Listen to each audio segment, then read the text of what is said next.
दोस्तों, आज हम आपके सामने फिल्मी संगम चैनल पर सुधीर मिश्रा व राजीव कौल द्वारा निर्देशित वेब सीरीज क्राइम बीट की रिव्यू लेकर आ रहे हैं, जो कि 21 फरवरी से G5 पर स्ट्रीम हो रही है।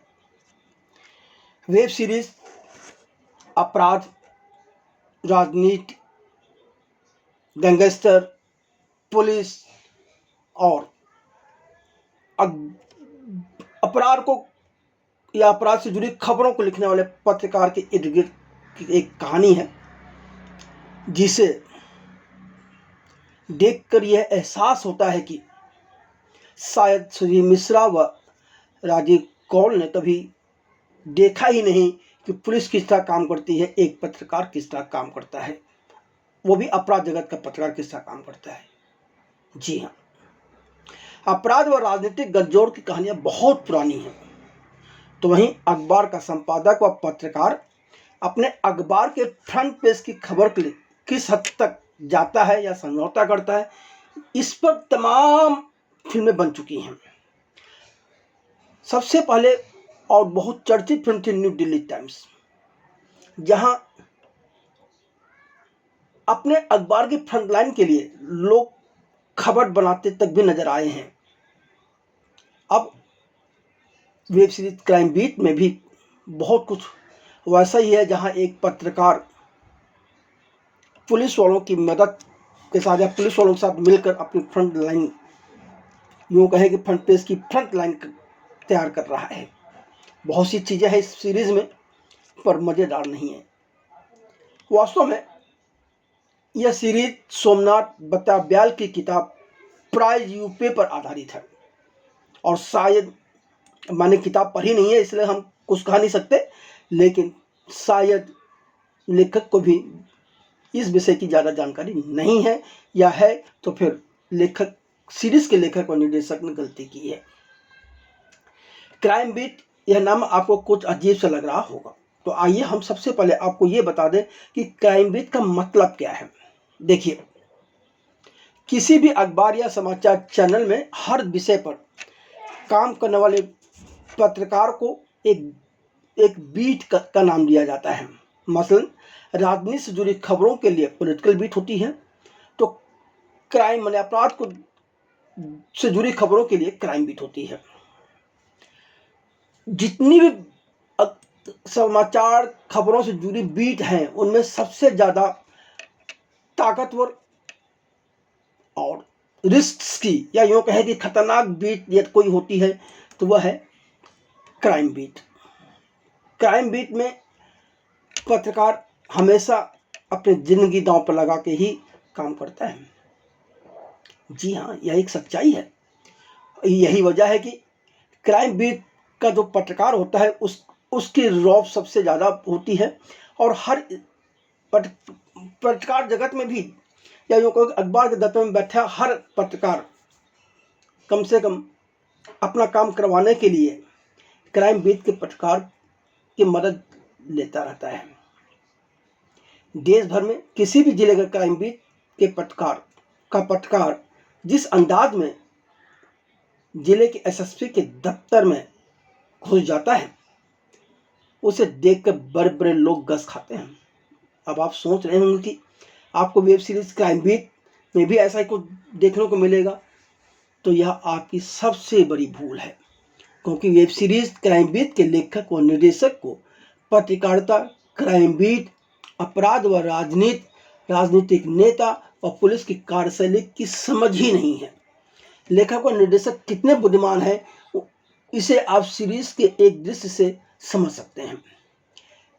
जी हाँ, सीरीज में एक दृश्य है जहां क्राइम रिपोर्टर अभिषेक एक घर में झांक रहा है, और तभी क्रिमिनल का चमचा वहां आ जाता है। नहीं, वो भी क्रिमिनल ही है, और वह रिपोर्टर अभिषेक से कहता है कि क्या कर रहे हो यहाँ पे।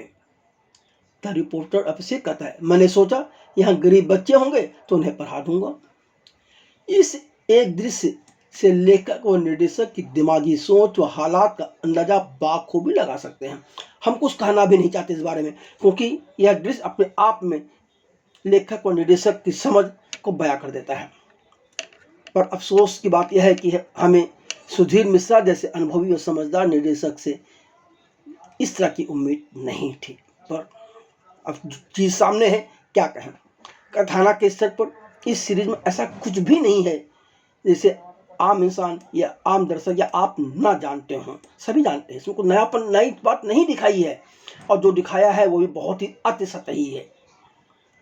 27 से 33 मिनट के 8 एपिसोड यानी लगभग 4 घंटे लंबी इस वेब सीरीज की कहानी दिल्ली की पृष्ठभूमि पर आधारित क्राइम बीट के नौसिखिया पत्रकार, अपराध पत्रकार कहें, अभिषेक सिन्हा के इर्द गिर्द घूमती है, जिस किरदार में असाकिब सलीम है, और गैंगस्टर बिन्नी चौधरी जिस किरदार में राहुल भट्ट है, ही इस सीरीज के मेन किरदार हैं।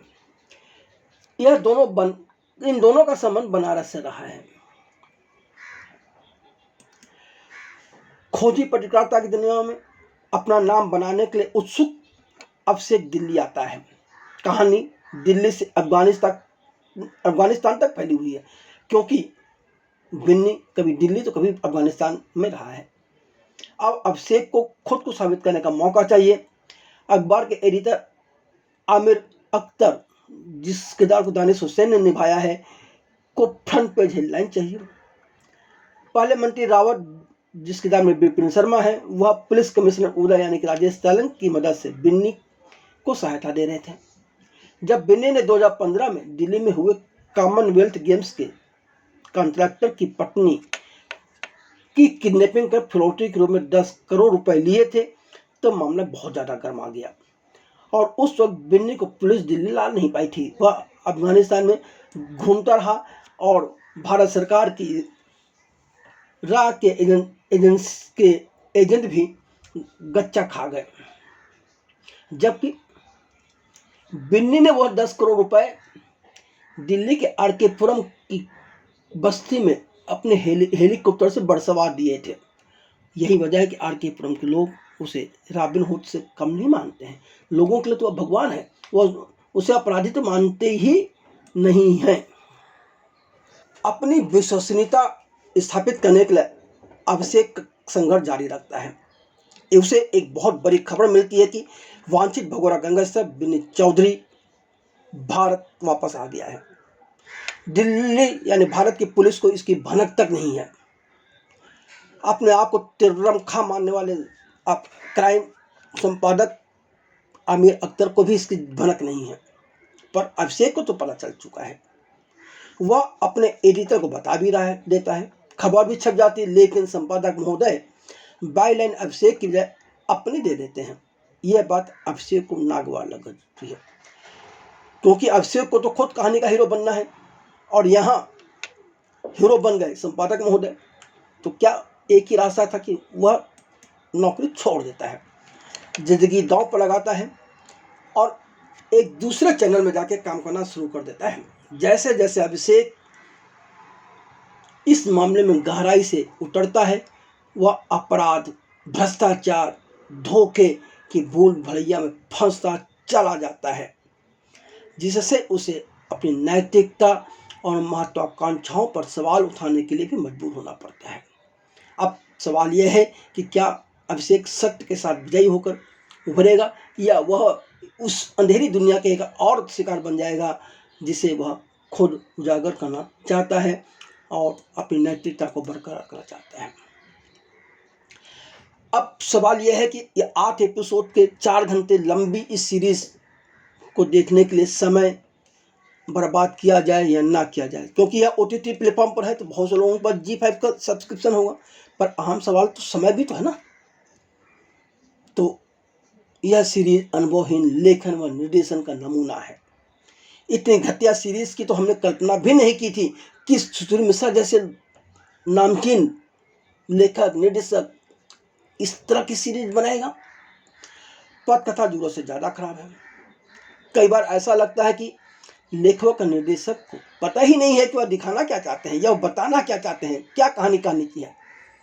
सीरीज को देखने के बाद यह यकीन नहीं होता कि इसका निर्देशन सुधीर मिश्रा ने किया है। शायद इस सीरीज में निर्देशक के तौर पर उनका नाम दिया गया है, किसी भी चीज़ को ठीक से गढ़ा नहीं गया, मनोरंजन का घोर अभाव है, कानून, पुलिस, मीडिया और अंडरवर्ल्ड के बीच जो जटिलता है उस पर यह सीरीज ठीक से रोशनी नहीं डाल पाती, जबकि इनके संबंध बहुत ही जटिल होते हैं।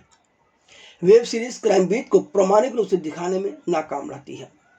फ्रंट पेज एक्सक्लूसिव की नियंत्रण खोज, पत्रकारों के बीच गलाकार प्रतिद्वंदिता और मीडिया, कानून प्रवर्तन और राजनीतिक ताकतों के बीच नाजुक शक्ति संतुलन भी ठीक से चित्रित नहीं कर पाए फिल्मकार। जहाँ तक अभिनय का सवाल है तो क्राइम बीट के पत्रकार अभिषेक का किरदार निभाते हुए अभिनेता साकिब सलीम ने तो अपने किरदार का मजाक बना दिया है।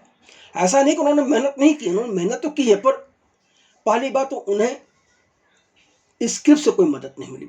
दूसरी बात, पर्दे पर उन्हें देखकर लगता है कि वह अभिनय भूल चुके हैं। और इस सीरीज की सबसे बड़ी कमजोर कड़ी के रूप में साकिब सलीम भी उभरते हैं। तो वहीं उनकी सहकर्मी, उनकी प्रेमिका और क्राइम बीट संभालने के लिए आतुर माया के किरदार में सबा आज़ाद हैं। उन्होंने गहराई और साजिश के एक अतिरिक्त परत लाने में सफलता पाई है, अन्यथा तो सब बंटाधार ही रहा है इस सीरीज में। बिन्नी के किरदार में राहुल भट्ट का अभिनय ठीक ठाक है, पर वह कहीं से भी गैंगस्टर नजर नहीं आते। वह तो सब बहुत ही शरीफ इंसान लगते हैं, बहुत ही मानवतावादी लगते हैं। क्या बात है। अदना पांडे के किरदार में साई तमनकर के हिस्से करने के कुछ आया ही नहीं। आमिर अख्तर के किरदार में दानिश हुसैन जरूर छाप छोड़ जाते हैं। राजेश तेलंग और आदिनाथ कोठारे भी ठीक ठाक हैं। मंत्री रावत के किरदार में विपिन शर्मा की प्रतिभा को जाया किया गया है। बहरहाल यह रही हमारी अपनी समझ, जो हमने सीरीज देखने के बाद समझा वह हमने आपके सामने रखा। अगर आप लोगों ने क्राइम बीट सीरीज देखी है तो नीचे कमेंट में लिखकर हमें ज़रूर बताएं कि आपको यह सीरीज कैसी लगी और आप हमारी रिव्यू से किस हद तक सहमत हैं, या आपकी अपनी सोच या आपकी समझ क्या कहती है।